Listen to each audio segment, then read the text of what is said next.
Yes, well, the Liberal Party has a history of fiscal prudence in balancing the books. Under Paul Martin and Jean Chrétien, we inherited a huge deficit and balanced the books and paid down debt for a decade. So I think we may be called upon to do the same thing again should we become the government. And what we've already done, you said big spending. Well, we don't have any new spending. What we are doing is holding the line on corporate tax rate at 18%. We save close to $6 billion per year. Part of that money we use to support the family, but part of that money we use to pay down the deficit. $1.5 billion contingency reserve every year, which we used to have and the Conservatives eliminated. So we are prudent. We will bring down that deficit. I'm concerned about the Conservative side. They are spending literally tens of billions of dollars on mega prisons, on corporate tax cuts, and on untendered contract for fighter jets. So we don't see how they can possibly balance the books. They already have an $11 billion hole in their platform where they say they will limit spending, but they haven't told Canadians how. So at the end of the day, I think one of two things would happen under the Conservatives. Either we'd see a ballooning deficit, which would be bad for future generations, or they'd have to make cuts in areas like health care, which are absolutely critical to the well-being of Canadians. Thank you very much, Mr. McCallum. And it's your turn, Mr. Saroya. When Conservative took power, they paid $40 billion the deficit which Conservative government inherited from the Liberal government. This is the government who deal with the deficit. Yes, indeed, he is absolutely right. Due to the no fault of Canada, we got into recession because of the global economy. We were the first people to get into the recession. We were the first people to come out of recession. We created, the Conservative government created 500,000 jobs. Most of them created, 90% of them are the full-time job. We believe in creating jobs, reducing taxes for all Canadians. That is the solution. Not putting another $28 billion or $30 billion as per Toronto Sun is saying, Mr. Ignatia will bring it to the table. Even Mr. McCallum admit last week, raising taxes for the corporations will hurt our job market. We don't want to hurt the market. We want the people of Markham, Unionville to have more jobs and create more jobs that bring more revenue to the country, and that will reduce the deficit by 2015 by again and again creating jobs, bringing more revenue to the table. That will balance the books. By 2014, 2015, they'll be all cleared up. Thank you. Thank you very much, Mr. Saroya. And since your turn, Ms. Hawkins. Hi. We have gone through just a bad global recession. During that period, 10 million people lost their homes. People really suffered. And the way Canada dealt with it was to directly inject money into infrastructure work so that people would have work during the recession. But at the same time, people were carrying debt loads that were way too high. They were suffering and they weren't being helped. We can't keep on building infrastructure programs. We need to help the people to get jobs. We need to get the small businesses going to create jobs that stay in the country. You can't just keep on giving the money away to corporations who then take the jobs out and the profits out of the country. The deficit should never be incurred without really strong justification.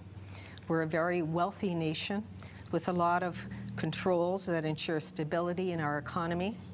The deficit is a temporary measure to help us transition from an unstable fossil fuel economy to the new energy economy and new global interrelationships. It buys Canada the tools of productivity. We expect to maintain a significant advantage in this transition globally, and the NDP will ensure at this critical time that mismanagement and waste and self-serving privilege at the top, don't stop Canada's progress at this critical point. Jack Layton is committed to the same period of deficit reduction to the 2014 to 2015 that Mr. Harper has. But he's going to have jobs for people created in the economy, in industries created in the economy. Thank you very much, Ms. Hawkins. So now, candidates and panelists, you may start a 5-minute debate. Okay. So by saying that you're not, the deficit is not being reduced, but would it be at the cost of reducing the government service? Right. Well, I think it's a good idea that we answer the questions posed, and the question was about the deficit. Right. And I don't think Mr. Saroya really answered that question, so I would put 2 points to him. Yeah. One, his party is committed to spend $30 billion or more on fighter jets, to spend $13 billion on mega prisons, to spend $6 billion a year on reductions in taxes to the largest corporations. So when you put all those things together, the numbers just don't add up. We in the Liberal Party would not do those things. We are more prudent. How can anyone believe that the Conservatives will balance the books when they're spending tens of billions of dollars on jails, corporate tax cuts, and planes? It doesn't add up. Can you explain that to Canadians? Absolutely, John. You've seen we paid $40 billion a couple of years back, your old deficit. And we ran surpluses, not deficits. Well, we paid towards our total debts of Canada, $40 billion. You agree with it. What we are saying is the planes are necessary. Our soldiers flying those planes, either in Libya or Afghanistan, they're about 30 years old. The life expectancy is 30 to 35 years. What Mr. Harper is saying, we need those planes for the future for our army. I agree we need the planes. But let me see. Those should be, they are purchased 5 years down the road, not today. Zero money is paid towards that purchase or anything. The problem is not the jets themselves. We need to replace them. But you just go to one source. What we need is a competition for suppliers of planes, and that would save the taxpayer billions of dollars. It's up to the soldiers, the people who are using those planes.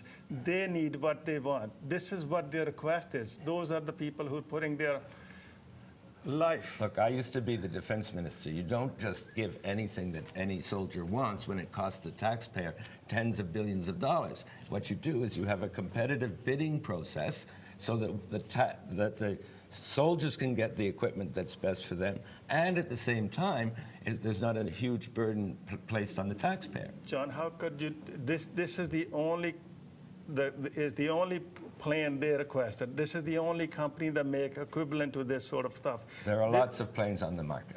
But not the special request by the We don't necessarily need the Cadillac version, and there's huge questions out there as to the escalating cost of this plane. John, President Obama doesn't know the price. How does Stephen Harper know the price? Well, it's just rumors. It's not rumors. It is all created by the Liberal Party of Canada. It's a desperate. It's the U.S. Government Accounting Office that has put in question the cost of these planes. I don't think that's the Liberal Party of Canada. It's the desperate situation on your party, since your party is this far behind in polls, and either on this point or any other point, you keep coming back for a fear-mongering situation. I'm not fear-mongering. I'm all in favor of the Air Force. I want the Air Force to be strong, but I want there to be value for taxpayers' money in buying the best airplane, not necessarily the most expensive airplane. So we have to look for taxpayers as well. Can't people elect representatives and expect them to be consulted when you buy